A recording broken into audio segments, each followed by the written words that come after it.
नमस्कार। समसामयिकी विषयों पर आधारित आपका पसंदीदा चैनल एग्जाम नीति में आपका स्वागत है। दोस्तों, आज बात करने वाले हैं भारतीय संविधान के एक प्रमुख अंग प्रस्तावना के बारे में, यानी कि संविधान के मूल आदर्श क्या है। जो संविधान का मूल आदर्श है वो प्रस्तावना है। आज उसी की बात में हम लोग बात करेंगे। आइए पढ़ते हैं आज प्रस्तावना या उद्देशिका। देखिए दोस्तों, प्रस्तावना, इसे उद्देशिका क्यों कहा जाता है? उद्देशिका इसलिए कहा जाता है कि जो मूल आदर्श हैं, जैसे हम भारत के लोग भारत को एक संपूर्ण प्रबुद्ध समाजवादी पंथ निरपेक्ष लोकतांत्रिक गणराज्य बनाने, जो ये बातें लिखी गई हैं, व्यक्ति की गरिमा, राष्ट्र की एकता, अखंडता, इन सारी बातों जो लिखी गई हैं, यानी कि हमारा संविधान कैसा होना चाहिए, कैसा इससे बनना चाहिए, इन सारी बातों को प्रस्तावना यानी उद्देश्य क्या है, इसीलिए इसे नाम उद्देशिका के नाम से हम लोग जानते हैं। दोस्तों, संविधान सभा जब ये प्रस्तावना सेट किया जा रहा था, तो संविधान सभा जो संविधान बनाई, उस संविधान सभा में जवाहरलाल नेहरू ने 13 दिसंबर 1946 ईस्वी को संविधान सभा के समक्ष उद्देश्य प्रस्ताव रखा। यानी कि 13 दिसंबर 1946 ईस्वी को संविधान सभा के समक्ष जवाहरलाल नेहरू के नेतृत्व में ये उद्देश्य प्रस्ताव लाया गया, जिसे 22 जनवरी 1947 ईस्वी को पारित हुआ।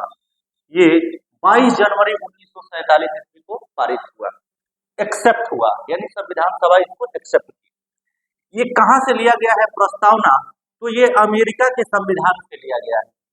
यानी कि प्रस्तावना अगर केवल बात करेगा तो अमेरिका के संविधान से लिया गया है, लेकिन अगर आपसे पूछ देगा कि प्रस्तावना की भाषा कहां से ली गई है, तो ये प्रस्तावना की भाषा जो ली गई है वो ऑस्ट्रेलिया के संविधान से लिया गया है।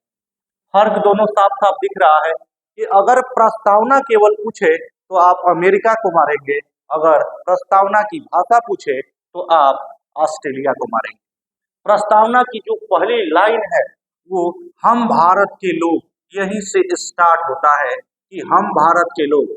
इसका मतलब होगा कि भारत की जो शक्ति है उसके जनता में है। इसमें है जनता में है, यानी कि लोगों में है। आइए बात करते हैं कि आप देखें 26 नवंबर 1949 संविधान का एक महत्वपूर्ण ये डेट है। यानी कि आप देखे होंगे कि आज तारीख जो लास्ट में उद्देशिका में निचली लाइन है वहां लिखा है कि आज तारीख 26 नवंबर 1949 ईस्वी को मिति मार्ग शुक्ल सप्तमी 2006 विक्रमी संवत द्वारा इस संविधान को अंगीकृत, ये शब्द आया है अंगीकृत। अंगीकृत मतलब होता है अपनाना, अंगीकृत अधिनियमित आत्मार्पित करते हैं। अंगीकृत का मतलब होता है अपनाना, यानी इसी दिन संविधान सभा ने इस प्रस्तावना को क्या कर लिया, तो अपना लिया।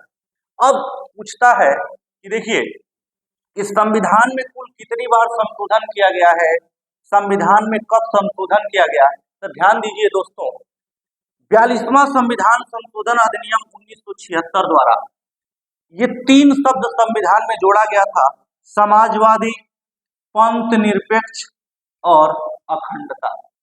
ये 3 शब्द जोड़ा गया है। 42वां संविधान संशोधन अधिनियम 1976 काफी इंपोर्टेंट है दोस्तों, कई प्रतियोगिक परीक्षा में पूछता है। तो ध्यान दीजिए, केवल एक बार संशोधन किया गया है प्रस्तावना में। तो यहाँ अगर पूछा है कि कुल कितनी बार संशोधन किया गया है, तो एक बार संशोधन किया गया है। कितनी बार संशोधन किया गया है, तो एक बार संशोधन किया गया है। कब किया गया था, तो 42वां संविधान संशोधन अधिनियम 1976, और 3 शब्द जोड़ा गया है, समाजवादी, पंथ निरपेक्ष और अखंडता। यानी कि समाजवादी का मतलब क्या होता है, इसको देखते हैं दोस्तों। वनडे एग्जाम है, पुलिस, एसआई, यूपीएसआई, जो भी आरपीएफ एसआई आया है, कोई भी प्रतियोगिक परीक्षा हो, उद्देशिका प्रस्तावना से क्वेश्चन बनता ही बनता है। तो समाजवादी का मतलब क्या होता है, तो समाजवादी का मतलब होता है कि जाति धर्म, देखिए कह रहा है जाति धर्म लिंग मूल वंश या जन्म स्थान के आधार पर किसी भी व्यक्ति से भेदभाव नहीं किया जाएगा। समाजवादी का यही परिभाषा है कि जाति धर्म लिंग मूल वंश या जन्म स्थान के आधार पर किसी भी व्यक्ति से भेदभाव नहीं किया जाएगा। समतामूलक समाज की परिभाषा है, यानी कि किसी से भेदभाव नहीं किया जाएगा। पंथ निरपेक्ष शब्द का मतलब ये होता है कि भारत का कोई अपना धर्म नहीं है, भारत का कोई अपना धर्म नहीं है, हालांकि सारे धर्मों का सम्मान करेगा। पंथ निरपेक्ष शब्द का ये शाब्दिक अर्थ है। अखंडता, विविधताओं का देश है भारत। यहाँ की बोली अलग, भाषा, जाति, मजहब, संप्रदाय, तमाम चीजों में भिन्नता पाई जाती है, लेकिन सारे भिन्नता के बावजूद भी हम एकता में हैं, यानी कि अखंडता की बात कर रहा है। यही तीन शब्द 42वां संविधान संशोधन अधिनियम 1976 द्वारा यही तीन शब्द जोड़ा गया था। बार बार ट्रिक तो आ ही जाता है, लेकिन ट्रिक हम कोशिश नहीं करते हैं बताने के लिए। अगर ट्रिक से याद करना चाहेंगे इन तीनों शब्दों को तो साफ लिख सकते हैं यस ए पी, यानी यस से समाजवादी, ए से अखंडता और पी से पंथ निरपेक्षता। दोस्तों, इस संविधान को, प्रस्तावना को, उद्देशिका को संविधान का आत्मा कहा जाता है।